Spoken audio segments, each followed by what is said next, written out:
14, so in year 10. So I started rowing just after the 2012 Olympics, so New Zealand got quite a lot of medals, and it was quite inspiring to see that New Zealand was capable of that.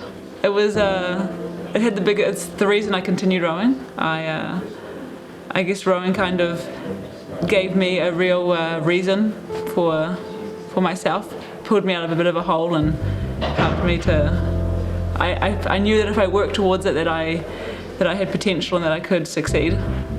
So Otago Girls said, like, if I hadn't rowed here, I definitely wouldn't have continued. When I was rowing with the national team, I was rowing about 14 to 15 times a week. In 2019, I had an A final in my single in Sarasota, and it was very exciting because Sarasota is known to have a very, very quick. The water is very fast, and so your race goes pretty quick and you have very good results. So that was definitely my most incredible experience.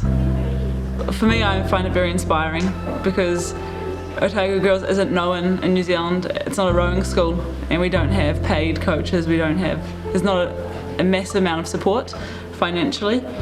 So it is very inspiring to see that the girls manage to have these results through the willpower, I guess. I find it very amazing because when I was at Otago Girls, we were about the same amount of rowers, and it was very difficult at the beginning to get results, and we had to give everything we had in every training, and we had to always be there, and we still didn't manage to get a medal, and they did, so it's pretty cool. On my own, it was kind of difficult, but I was mainly in crew boats, and you can lean on each other and you support each other, and you do it all for your team, so it makes it a lot easier.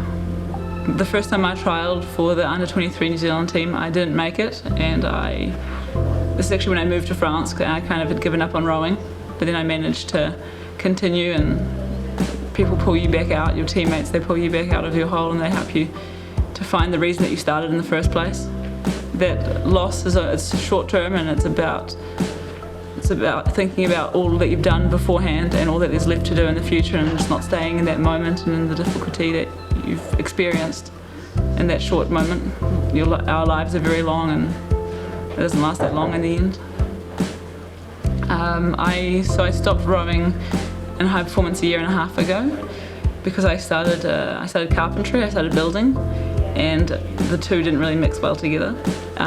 So now in France I've been rowing with all of the junior girls, teaching them. I've been rowing with them in a boat, but teaching them and training them for their championships. So it's more just about my club rowing and the club rowers at my club, and not about, I don't really row for myself at all anymore.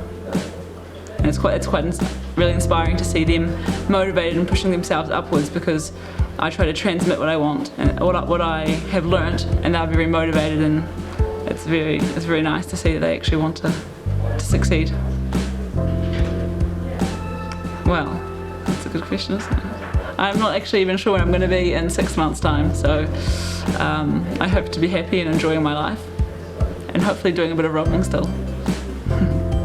Enjoy the trainings. The trainings are very difficult, but try to enjoy it and push yourselves as much as you can in each training. Know that that there's an end goal, and once you get to the competitions, don't stress out too much. Really know that you've done all the training possible, and then, for me, I used to get stressed out at competitions, and once I got told by one of my coaches, don't stress, just, you've done everything you can, there's nothing you can change now.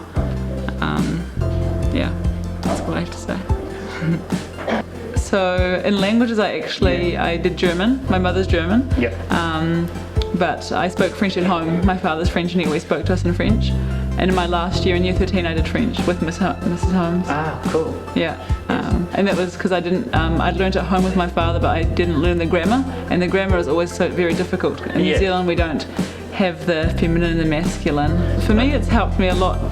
Speaking French has helped me a lot with my English as well, just to have more vocabulary, because just coming from the Latin root, and we have quite a lot of words that are similar but not necessarily having the same meaning, so it's helped me a lot with my vocabulary.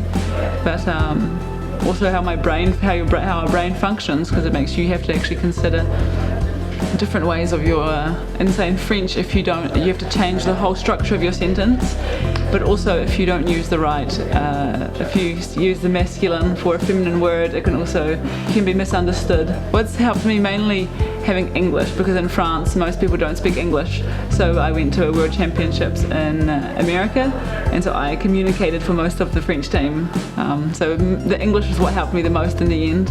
Yeah. But French has been really nice I quite like the French language. It's just very different. Yeah. But with rowing, it hasn't changed a lot. I guess it helped me going into the French team, being able to speak French because they couldn't speak English to me. One of my coaches tried, but I didn't understand anything she said. Well, I was raised around having European parents. My mum actually, she taught herself Spanish a few years ago, and she's gone to Chile.